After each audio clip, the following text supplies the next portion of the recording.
there's one more thing I want to do, and that's come back to the fact that I told you before, but now that we can actually make more explicit.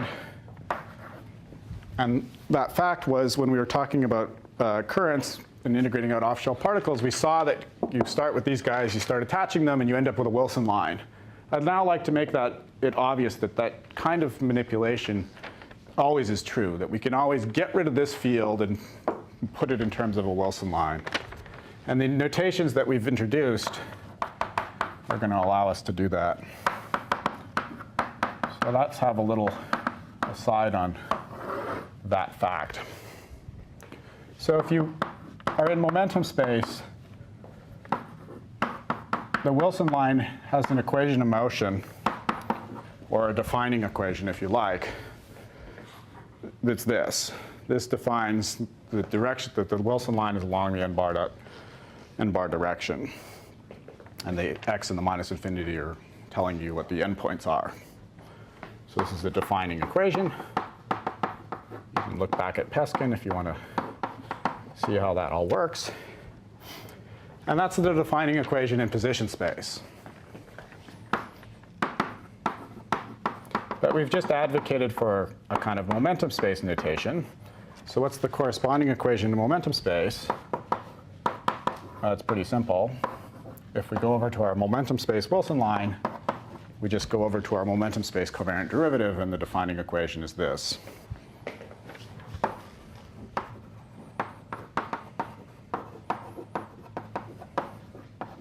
OK, so the notation in some sense is pretty simple. We just have to switch objects.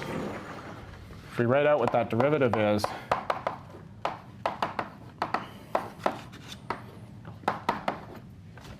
then it's that. OK? So now consider the following thing. Consider this combination. But let me think about it as an operator equation. So let me think about it as if there could be something to the right. If there's something to the right, then the p-bar can act on that thing too. So I get 0 if the p-bar acts on this thing, but if the p-bar acts through, then I get just p-bar on the operator. So as an operator equation, I can erase the O. This is true for any O.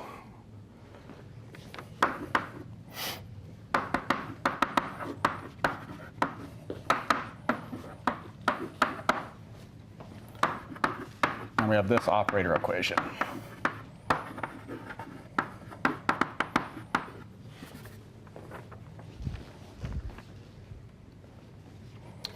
But I know something else. I know that the Wilson line is an e to the I something, and actually it's unitary. So W dagger W is 1. And again, in momentum space notation, that's kind of the obvious thing. W dagger W is 1. And that means I can multiply this equation here on the left or the right by W daggers. And so if I do that, let me multiply by W dagger, then I can write I n bar dot dn is Wn p bar Wn dagger.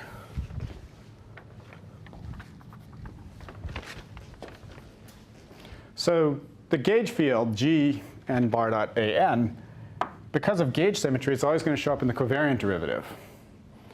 So it's always going to show up in this combination. And this equation is telling me I can switch that for Wilson lines in this p-bar if I want to. I could have also multiplied things the other way around and written that p-bar, so sort of by way of completeness, I could have written that as well.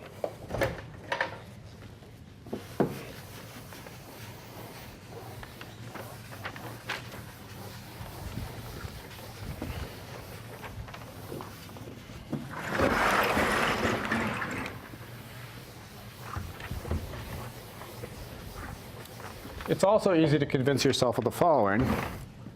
1 over p bar is Wn dagger 1 over Im bar dot d w, and 1 over Im bar dot d. I'll check that I got the daggers in the right place. But these two equations are true, which are kind of the inverse of those equations. So how do we check that? Well, just multiply this times this, you should get 1. Right? And if I multiply, say, on the right here, then the W dagger here kills the W dagger, then the P bar kills the P bar, and then the W kills the W dagger. So those are true.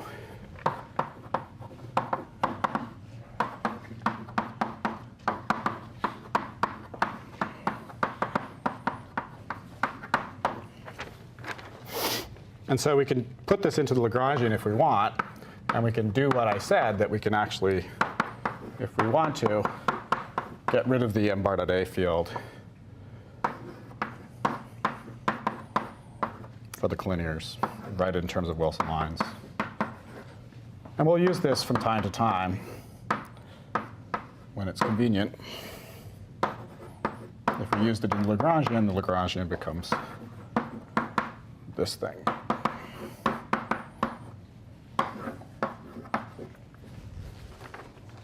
So that 1 over Im bar dot d becomes this thing. And in some sense, you might think that this is easier to expand if you know the expansion of the Wilson line. Then you just have to let a 1 over p bar act on this full combination of fields. And it just gives the total m bar dot p momentum of that full combination of fields. OK, so that's kind of this. I claimed this was true, and now I show you in a kind of non-trivial case how with these operator manipulations we could just quickly go back and forth, and it's related to the fact that it appears in this combination. We'll talk more about gauge symmetry later on. I'm alluding to it from time to time, but we'll talk about it more precisely later on.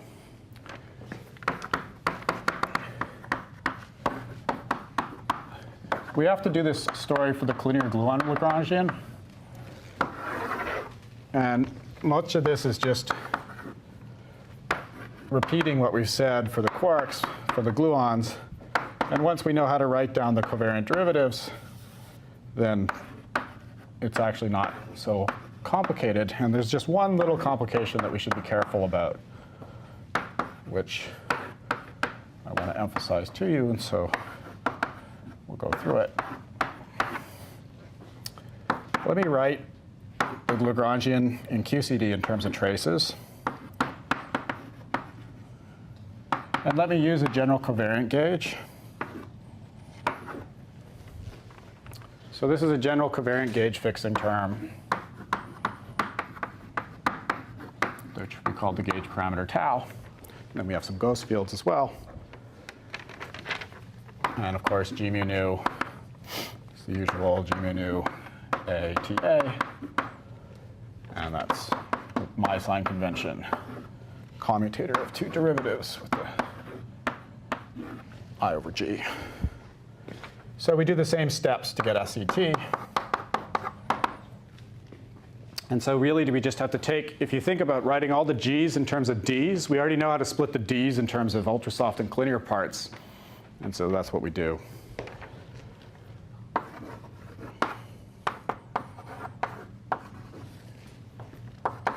So let me write out a D, which is kind of a leading order D, and we'll just set up some notation, and then I can just basically write down the answer.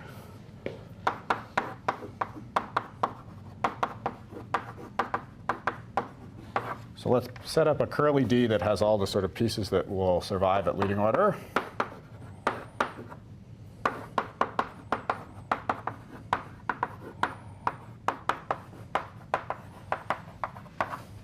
So all the pieces that survived were the collinear pieces in perpen and bar, and then in the n direction, both pieces.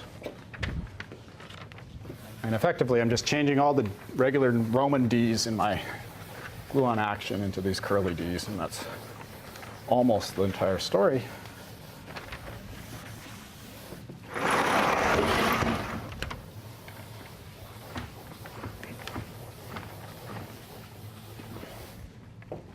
And the one place that it's not so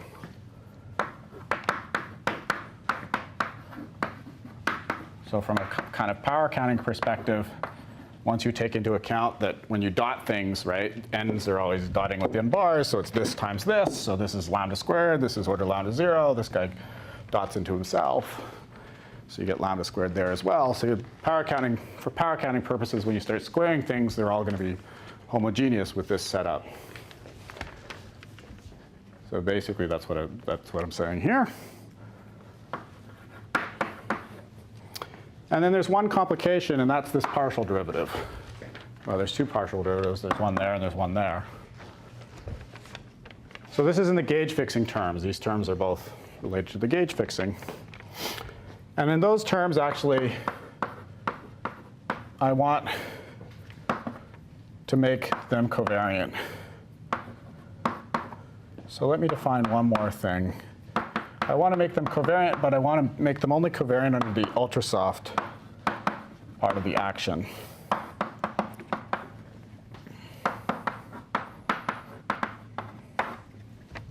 So here's just pulling out the pieces that would have the ultrasoft field and making a derivative that I'll call curly d ultrasoft. So one way of thinking about that is that it would be like background field gauge. In background field gauge, you'd make this partial mu into the d mu of the background, involving the background field, and that would be background field gauge. So from the point of view of the ultrasoft field, being a background field, it's very natural to have a replacement that looks like this. And that's one way of arguing. Really what's going on in the effective theory is that this is general covariant gauge for AN. That's what we want it to be for AN mu. This should be the gauge fixing term for the collinear gluons, and it shouldn't be breaking any gauge symmetry of ultrasoft gluons. So we'd actually like the Lagrangian to both have gauge symmetry for collinear gluons and a separate gauge symmetry for the ultrasoft gluons. Since this guy is supposed to be gauge fixing for the collinear gluons, we don't want it to be doing anything to the ultrasoft gluons. And that's accomplished if we make this replacement that I partial goes to I curly d.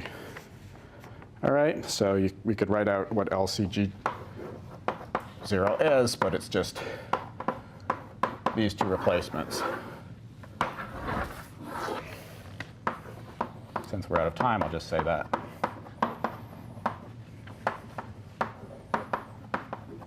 And sort of write out the fields in the notation that we developed.